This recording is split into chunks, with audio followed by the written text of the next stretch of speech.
Hello everyone, welcome to Sanmarga classes.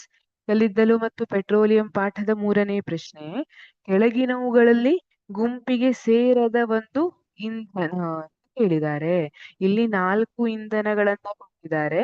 ಈ 4 ಇಂಧನಗಳಲ್ಲಿ ಯಾವುದು ಗುಂಪಿಗೆ ಸೇರ್ತಾ ಇಲ್ಲೋ ಅನ್ನೋದನ್ನ ನಾವೀಗ ನೋಡೋಣ. ಮೊದಲನೇದು ಆಪ್ಷನ್ ಎ ಕೊಟ್ಟಿದ್ದಾರೆ, ಕಲ್ಲಿದ್ದಲು.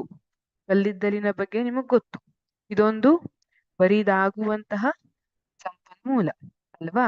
ಇದು ಸತ್ತ ಸಸ್ಯಗಳ ಅವಶೇಷಗಳಿಂದ ಉಂಟಾಗಿರುವಂತಹದ್ದು. ಇದೊಂದು ಪಳೆಯುಳಿಕೆ ಇಂಧನ. ಇದು ಪಳೆಯುಳಿಕೆ ಇಂಧನ.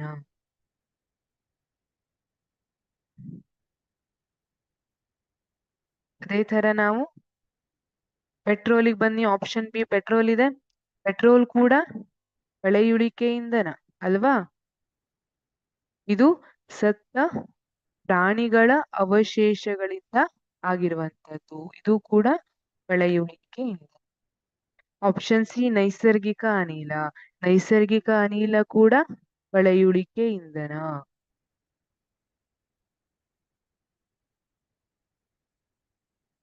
ಆದ್ರೆ 4ನೇ ಆಪ್ಷನ್ ಕೊಟ್ಟಿದಾರಲ್ಲ, ಆಪ್ಷನ್ ಡಿ ಯುರೇನಿಯಂ ಕೊಟ್ಟಿದ್ದಾರೆ. ಈ ಯುರೇನಿಯಂ ಏನಿದೆ, ಇದು ಪಳೆಯುಳಿಕೆ ಇಂಧನ ಅಲ್ಲ. ಇದೊಂದು ಧಾತುವಾಗಿದ್ದು ನ್ಯೂಕ್ಲಿಯರ್ ರಿಯಾಕ್ಟರ್ ನಲ್ಲೆಲ್ಲ ಇಂಧನವನ್ನಾಗಿ ಬಳಸ್ತಾರೆ. ಇದು ಪಳೆಯುಳಿಕೆ ಇಂಧನ ಅಲ್ಲ. ಯಾವುದೇ ಸತ್ತ ಜೀವಿಯಿಂದ, ಪ್ರಾಣಿ ಇರಬಹುದು, ಸಸ್ಯ ಇರಬಹುದು, ಅದರಿಂದ ಉತ್ಪತ್ತಿಯಾದಂತಹ ಇಂಧನ ಇದಲ್ಲ ಯುರೇನಿಯಂ. ಹಾಗಾಗಿ ಸರಿಯಾದ ಉತ್ತರ ಯಾವುದಿದೆ? ಯುರೇನಿಯಂ. ಯುರೇನಿಯಂ ಅನ್ನ ನ್ಯೂಕ್ಲಿಯರ್ ರಿಯಾಕ್ಟರ್ಗಳಲ್ಲಿ ಬಳಸ್ತಾರೆ. ಅದೇ ರೀತಿ ಕೆಲವೊಂದು ನ್ಯೂಕ್ಲಿಯರ್ ಯುರೇನಿಯಂನ ವಿದಳನ ಕ್ರಿಯೆಯಿಂದ ಉಂಟಾದ ಶಾಖವನ್ನ ಕೆಲವೊಂದು ವಿದ್ಯುತ್ ಘಟಕಗಳಲ್ಲಿ ವಿದ್ಯುತ್ ಉತ್ಪಾದನೆಗಾಗಿ ಕೂಡ ಬಳಸ್ತಾರೆ.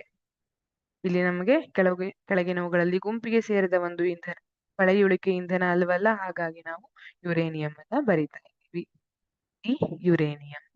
Thank you.